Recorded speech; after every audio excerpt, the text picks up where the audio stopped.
want to start today with a topic that's inspired by a recent newsletter from writer Anne Helen Petersen, who I think we have mentioned on the show before. But Anne Helen Petersen's a writer, used to work at BuzzFeed, runs her own newsletter now that's called Culture Study. It's really good. You should subscribe. There's a good free version. You could also pay for a different version. She also wrote a book called Can't Even, Millennials and the Burnout Generation, which is really, really good. And if you're a burned out millennial, will be fun to read, but will make you feel seen in a really messed up way. But she wrote her newsletter this week about this phenomenon of revenge bedtime procrastination. This is how Petersen describes it in her article. She says, you stay up binging a mediocre show. You can't stop scrolling Instagram or Twitter or a dating app. You're reading some overly detailed breakdown of a sporting event, past, present, or upcoming. You're playing whatever dumb game you play on your phone. You're trying to figure out who was invited to Allie Love's wedding. Or you're actually doing something you really like, reading for hours, playing a video game you actually enjoy, quilting in the quiet hours of the night, leafing through a new cookbook. It matters less what you're doing and more that you're doing it instead of what you'd plan to do. Go to bed so as to sleep long enough to feel legitimately restored before you go through it all again. You are revenge bedtime procrastinating. And I want to get into some of the stuff she talks about in the article, but first question for you all. Do either of you all recognize yourself in these types of behaviors? Do we have any revenge bedtime procrastinators on the podcast today? Or are you both well-adjusted people that know when to go to sleep?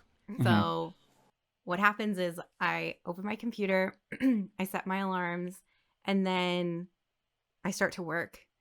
And so I do the same thing, but just none of it is fun. It's not like I'm watching a documentary or doing anything exciting. I'm literally just sitting there working.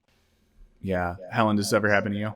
I find myself, I'll get into bed. I'm like, I've got great intentions. I'm like, I'm going to get into bed. I'm going to go to bed. I'm not even going to look at my phone. I'm going to put my phone over here. And then I'm like, well, wait, let me just read this one thing. And then I'll sit there and force myself to stay awake, which for whatever reason, until I literally pass out with the phone next to me.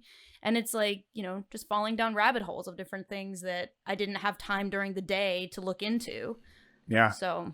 yeah, I'm obviously right there with y'all. And it's interesting to see how Petersen tries to understand this phenomenon. And she does, last episode, we talked about trends in Chinese parenting. And Petersen actually shows that this phenomenon was first kind of described in Chinese culture, and particularly 996 culture, which is the culture there where many people work from 9 a.m. to 9 p.m. 6 days a week. Jesus Christ, that sounds horrible. And in trying to understand it, Petersen says this. She says, there's an argument that revenge bedtime procrastination is a quiet means of rebellion against your employer. They make you work too many hours, you claw back a few hours to yourself, which in turn affects your ability to function at full capacity on the job. You're single-handedly doing your part to pull down the all-important productivity rate. So, I think there is this idea, and I do think this is something I felt like before, where you get to the end of a long day and there's like a bitterness sometimes, a bitterness about I've taken all my good hours and given them towards, a profit-seeking corporation that pays me a small amount of wage for the profit that they're then creating and living off of in an ever-increasing expectations of the workplace, blah, blah, blah, blah, blah.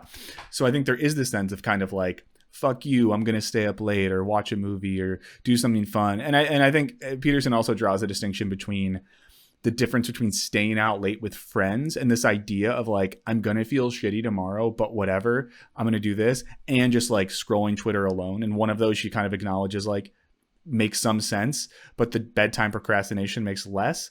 So she says this right after that. She says, you can see how this logic falls apart for the millions of workers whose primary employer is, well, themselves.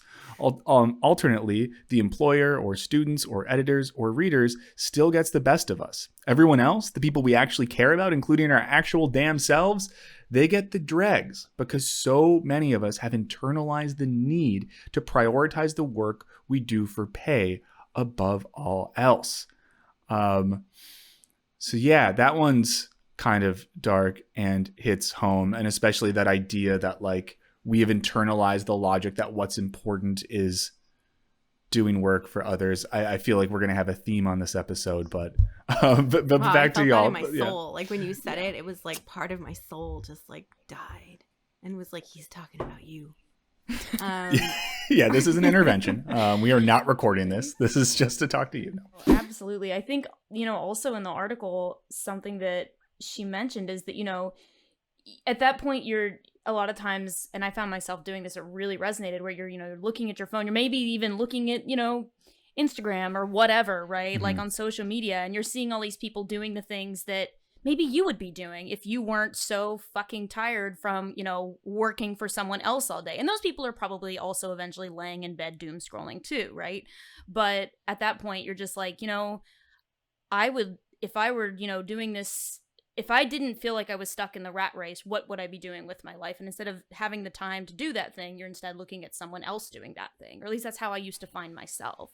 You just, you haven't been having fun. You're just doing something soothing and passive because you just don't have the energy to do the thing you really wish you were doing, spending time with people or whatever that is.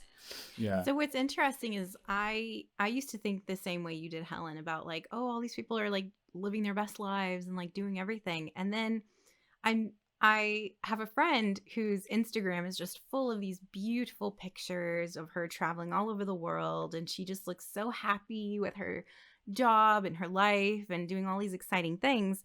And then you peel back the layers and she's just like the rest of us. She seems to prioritize her like public persona more than I do. I just freely say that I'm fucking miserable and burnt out. Yeah. No, for sure. It. Which makes things worse when like people present this public facing image where everything seems great and we feel worse about ourselves. Reading this too did make me think about how far we've come from the initial demands of the labor movement in the early 20th century. So, like one of the reasons we have a 40-hour work week is because people like legit like died and put their lives on the lines to organize and get us there. And one of the slogans of the labor movement was, 8 hours to work, 8 hours to sleep, 8 hours to do what we will. So this whole idea in the labor movement was working 8 hours, great. If that's what we got to do, it's what we got to do. But like hard cap on 8 hours, 8 hours, an appropriate amount of time for a healthy human to sleep, and then 8 hours to do all the other stuff. And I would imagine for most of us, we probably sleep less than 8 hours, work more than 8 hours, and have less than 8 hours to do what we will. And it's always wild to think that we have so much more technology than we did in the early 20th century. We outsource so much more labor. We have so much automated labor. And yet, we are working more than ever, sleeping less than ever, having less time for ourselves. There's a part of the article where towards the end, Peterson kind of gives her theory on why this is happening. And she says, well, I'll cut to this part. Yeah, she says, at least that's my theory. We self-sabotage as a shitty substitute for labor awareness and or collective action. I don't blame any of us for succumbing to the strategy because that's how the system is designed to function. If we feel like shit under capitalism, the fault is not capital's, but our own lack of self-control. And that posture permits the continued erosion of actual leisure, the sort that doesn't feel like stolen hours to continue without protest. So, she's basically saying like that because we don't see this possibility of like collective action or awareness, we internalize the logic that it's our fault, make ourselves feel bad, and steal this time back. And I think another thing that compounds this, and I don't know if y'all feel this as well, but I think we all do or have worked remote for a while. It's also a thing as well where it's not like we're like, for many people at least, we're not like in the workplace anymore to actually like talk and see eye to eye with our coworkers and discuss like, oh, we are burned out. We're not spending enough time. What should we do? Let's talk about this. We're all just in our own little digital bubbles working on and off all day. When I worked in an office, no one ever talked about being burnt out. Like nobody ever discussed that. And if I was the one that was like, I really hate this hour commute to work, it was always like, well, that's just how long it takes to get to work. Mm-hmm. Nobody ever thought anything was strange about it. And it was only when I started to work remotely that people were more open about feeling burnt out or feeling anxious or depressed or overworked or whatever. I think being remote maybe gave some people the same kind of sense that they get when they're, on the internet, and you're more open with random strangers on Reddit or somewhere than you are in, if you were obviously like in real life with these people, right? And I think I noticed that even among my coworkers as well, where it's like we feel like we can say these things about feeling burnt out, and that kind of, just our general negativity around work, it felt safer because we're not talking about them, in the office with other people, Mhm. around us. We're doing it over Slack, which has its own precarious nature, I guess, if somebody reads your messages or whatever. But yeah, it's definitely a thing. Things that could seem like these individual or generational phenomena, almost like, oh, those crazy tech-addled Gen Z or millennials who can't stop scrolling their phone late at night because their brains are weird. I do appreciate that she puts this gloss on it that's like, no, there's a reason that people do this. There's a reason that we feel this need to reclaim time to be our own. The sick thing about it, of course, is that it negatively affects us. I mean, this is something that Peterson gets at in the last bit of her book that came out last year, which is really great, which is sort of this thing that's like, the only way out of this is some type of large scale rethinking of like what work means, how society should work, and what our priorities are as a society. And sadly, there's no kind of like, we can't therapize our way out of this. Final thoughts on the misery of bedtime procrastination from y'all? Just go to bed.